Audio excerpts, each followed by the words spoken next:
Jumpa kembali bersama Bang Pedro si Mister. Kali ini Mister akan ungkap fakta di balik RCB tiruan. Oke, ikutin terus pemaparan Mister, akan Mister ulas dan kupas bahas tuntas di video ini. Merek RCB sudah malang melintang di dunia modifikasi dan dunia balap di Indonesia. Seperti kita ketahui, RCB itu salah satu brand premium, bahkan mensponsori MotoGP.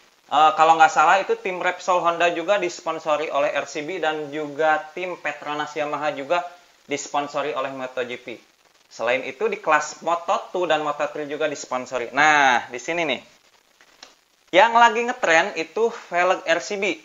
Saking larisnya si velg RCB ini sampai ada tiruannya. Nah, meskipun RCB tidak hanya memproduksi velg aja ya, ada mulai pot step, shock breaker, cakram, stabilizer, pokoknya banyak pernak-pernik racing part RCB ini. Oke, dan kita fokus di RCB untuk velgnya aja. Nah, di sini saya jujur ya, demi subscriber atau demi yang nonton video ini, yang belum subscriber juga nggak masalah, saya kasih tahu, bisa agan subscriber sekarang juga kalau ikhlas dan berkenan. Nah, saya demi yang nonton dan demi subscriber, akan saya bahas tuntas fakta di balik RCB tiruan ini. Oke? Nah, di sini jujur, karena channel yang jujur. Saya sejujur-jujurnya aja deh. Faktanya apa, belak-belakan aja. Di Indonesia ada dua merek yang meniru velg RCB ini. Pertama adalah merek Rossi. Kedua adalah merek VND Racing. Nah, untuk merek Rossi mungkin nggak terlalu asing ya, karena memang sudah lama bermain di dunia pervelgan di Indonesia. Salah satu velg lokal. Nah, dan untuk merek VND juga udah lama juga ya bermain di racing part di Indonesia ya. Nah, sekarang mereka merambah membuat velg. Dan di kedua merek VND dan Rossi ini meniru desain, bentuk, dan warna dari RCB. Nah, di sini yang akan Mister bahas. Pertama dari legalitas hukumnya, terus selanjutnya keuntungan kerugian buat kita sebagai konsumen, selanjutnya perbedaan terutama dari segi kekuatannya itu bagaimana dengan RCB yang asli. Oke? Di sini Mister akan bahas abis-abisan, Mister jujur. Nah, yang pertama dari segi hukum atau legalitas. Nah, MKA Malaysia sebagai si produsen si merek RCB ini dari Malaysia sana, itu sebetulnya di sana itu sudah melakukan somasi atau melakukan tindakan hukum terhadap yang meniru velg RCB ini. Karena untuk velg RCB ini sudah mendapatkan hak paten, otomatis kalau ada yang sudah mendapatkan hak paten suatu produk, tidak boleh ada yang meniru tanpa seizin dari yang bersangkutan. Bahkan kalau pingin lebih tahunya bisa cek di Instagramnya RCB Malaysia sana, bahwa mereka sudah melakukan somasi, bahkan yang melakukan peniruannya itu sudah meminta maaf ya dan menarik produknya ya. Tapi bukan merek Rossi atau VND, itu di Malaysia ya. Nah, untuk RCB Indonesia mungkin belum melakukan tindakan atau mungkin membiarkan, saya tidak tahu ya, itu urusan si pihak RCB Indonesia terhadap merek Rossi atau VND. Yang jelas saya di sini mau ungkap fakta di balik semua itu. Nah, itu dari legalitas ya, memang merek RCB ini udah ada paten, jadi kalau ada yang meniru memang ya harusnya bisa dikategorikan melanggar hukum, bisa dilakukan somasi atau tindakan hukum. Selanjutnya, dari segi kekuatan dulu deh sama perbedaannya RCB yang asli dengan yang tiruan. Untuk RCB asli dibanding dengan merek VND atau Rossi, tentu menurut saya lebih kuat dan lebih ringan RCB yang asli. Bolehlah dari segi bentuk atau dari segi penampilan serta warnanya, merek VND dengan Rossi itu hampir sama dengan RCB ya. Dari secara bentuk visual ya. Nah, tapi dari kekuatan tentu RCB yang benar-benar RCB lah yang lebih kuat, lebih ringan. Nah, di sini, untuk hal yang ketiga ya, yang kedua saya bahas singkat dulu. Untuk yang ketiga, keuntungan dan kerugiannya bagi konsumen apa sih? Terus legalitas hukum bagi konsumen apa? Yang ketiga di sini, kita sebagai konsumen tidak akan dituntut apa-apa, tidak akan ada masalah kasarnya, tidak akan ada sangkut paut dengan hukum ya. Karena kita sebagai konsumen yang beli, itu kalau yang tersangkut hukum ya produsennya ya. Itu pun kalau pihak RCBI Indonesia melakukan somasi atau melakukan tindakan hukum yang lebih jauh. Nah, keuntungan kerugiannya apa sih? Nah, di sini Mister bahas keuntungannya dulu.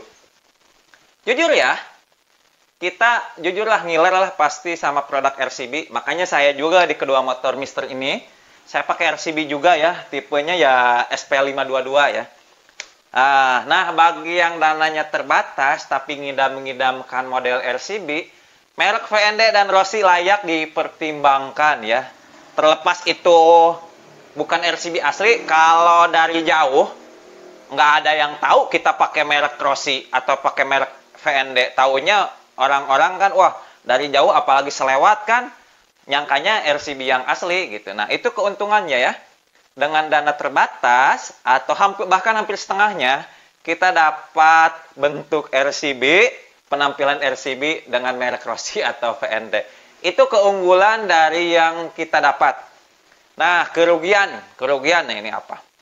Kerugian tentu kekuatan tidak sebagus RCB yang asli, ringan tidak seringan RCB yang asli, karena memang untuk produk RCB ini banyak digunakan kalangan penggiat balap ya, baik di drag yang kecil-kecil atau di road race banyak yang menggunakan RCB ini, bahkan di balap Asia ya. Nah, banyak menggunakan produk RCB ini, apalagi harian banyak juga dipakai. Jadi untuk kualitas, kekuatan sudah tidak usah diragukan lagi. Oh iya, saya pernah ngebandingin RCB ini dengan pelek standar. Nanti mungkin linknya bisa baca di deskripsi, saya sertakan link perbandingan RCB dengan yang velg standar, kekuatannya serta ringannya ada. Nah, lanjut. Nah, untuk RCB ini tidak usah diragukan kekuatannya serta ringannya di dunia balap. Tapi kalau kita pakai merek seperti FND atau Rossi, jujur, kekuatan meskipun merek Rossi, kebetulan saya juga sudah bahas merek Rossi, nanti saya sertakan juga di link di deskripsi. Bahkan saya bandingkan merek Rossi dibandingkan dipersuskan dengan Rapido dan RCB. Sebelum ada kasus tentang hak paten ini, saya sudah bahas. Bahkan RCB dengan Rapido dengan Rossi. Kalau untuk FND belum ya. Nah, itu ya. Kekuatan meskipun FND dan Rossi itu udah SNI, tapi memang standar SNI ya, bukan standar untuk balap gitu. Kalau ini kan nggak usah diragukan lah, kalau untuk balap ya banyak dipakai. Nah, terus dari segi bobot, ya jangan harap kamu pakai FND, agan-agan pakai FND atau pakai Rossi seringan RCB yang aslinya. Karena memang terkenal ringan dan terkenal kuat memang RCB ini, bahkan sampai dipakai di balap. Nah, itu ya keunggulan kerugian bagi kita. Tapi kembali lagi ke kita ya, kita nggak akan ada sangkut paut apa-apa. Mau beli RCB yang asli, mau beli mau beli FND kayak RCB, mau beli Rossi kayak RCB, nggak masalah. Toh uang kita nggak ada urusan hukum. Yang ada urusan hukum itu pihak RCB terhadap pihak FND atau si Rossi ini ya, itu ya. Jadi udah 3 hal yang dibahas ya. Karena memang fenomenanya seperti itu, saking larisnya. Kalau satu produk laris, bahkan ada yang palsu, ada tiruan. Nah, ini bisa ada palsu. Apakah velg FND atau Rossi bisa dikatakan palsu atau tidak? Jawabannya di sini tidak.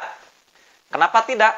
Mereka hanya meniru, bukan memalsukan produk. Kalau misalnya pabrik Rossi atau pabrik FND memakai merek RCB, dijual dengan merek RCB, ditiru bentuknya, warnanya, bahkan sampai mereknya, seperti bahkan mereknya RCB, itu baru dikatakan palsu. Tetapi di sini karena pihak FND dan Rossi hanya meniru desain, bentuk serta warna, jadi itu boleh dikatakan replika. Jadi kalau palsu di sini saya tidak mengatakan palsu ya. Karena memang mereknya aja beda ya. Yang satu Rossi, yang satu FND, yang satu RCB, cuma bentuknya sama aja. Nah, jadi boleh dikatakan meniru desain, meniru hak cipta. Nah, baru itu bisa dikatakan seperti itu. Nah, Selanjutnya memang ada keuntungan kerugian yang kita dapatkan ya. Kerugiannya udah, keuntungannya udah. Nah, tinggal kita nunggu apakah pihak RCB Indonesia mau melakukan somasi atau melakukan tindakan hukum. Saya juga di sini tidak tahu. Mungkin yang agan ngerti bisa tambahkan atau bisa menambahkan di kolom komentar. Apakah kalau di Malaysia sudah ada hak paten, di Indonesia harus didaftar ulang ke HAKI atau apa ya gitu ya, hak paten. Mungkin kalau pihak RCB melakukan hak paten juga, apakah hak paten itu berlaku internasional? Apa berlaku di tiap negara? Mungkin kalau di negara Malaysia sudah dilakukan hak paten, apakah perlu hak paten lagi di Indonesia? Saya kurang tahu ya masalah itu, karena saya bukan ahli hukum atau ahli bidangnya itu. Saya tidak mau berbicara karena itu bukan bidang keahlian saya. Saya hanya mengupas sisi dari si RCB palsu, si RCB replika ini. Saya tegaskan bukan RCB palsu ya, karena palsu itu harus mereknya sama. Nah, RCB replika ini memang booming. Nah di sini ya, kalau misalnya RCB Indonesia melakukan somasi atau melakukan tindakan hukum, otomatis si pihak FND atau RCB tidak boleh menjual produk yang sama. Mungkin nanti produk yang beredar tidak akan nambah lagi alias stop produksi. Mungkin kalau yang sudah terjual ya itu tidak ada masalah ya kalau sudah terjual. Tapi bahkan bisa ditarik ya, kalau masih belum terjual misalnya di toko-toko bisa ditarik. Tapi kalau yang sudah ke konsumen dibeli itu nggak mungkin ditarik ya. Jadi gitu ya. Mungkin kalau kedepannya melakukan tindakan hukum sudah tidak ada lagi Rossi replika RCB atau FND replika RCB. Nah, mungkin itu aja sih, singkat aja dari Mister pembahasan tentang si RCB replika ya. Mudah-mudahan bermanfaat. Saya di sini tidak menyudutkan satu pihak manapun, terutama pihak RCB atau pihak FND atau pihak Rossi ya.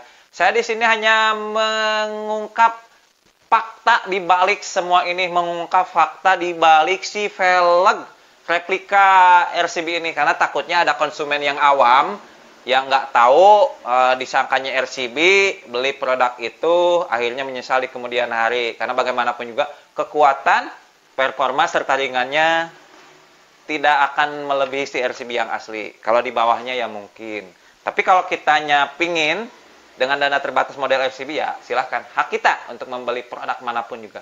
Mungkin itu aja pemaparan dan ungkap fakta untuk velg RCB ini. Mudah-mudahan bermanfaat. Sukses buat kita semua. Selamat pagi, selamat siang, selamat malam. Akhir kata, bila ada kata yang kelebihan atau kekurangan saya mohon maaf.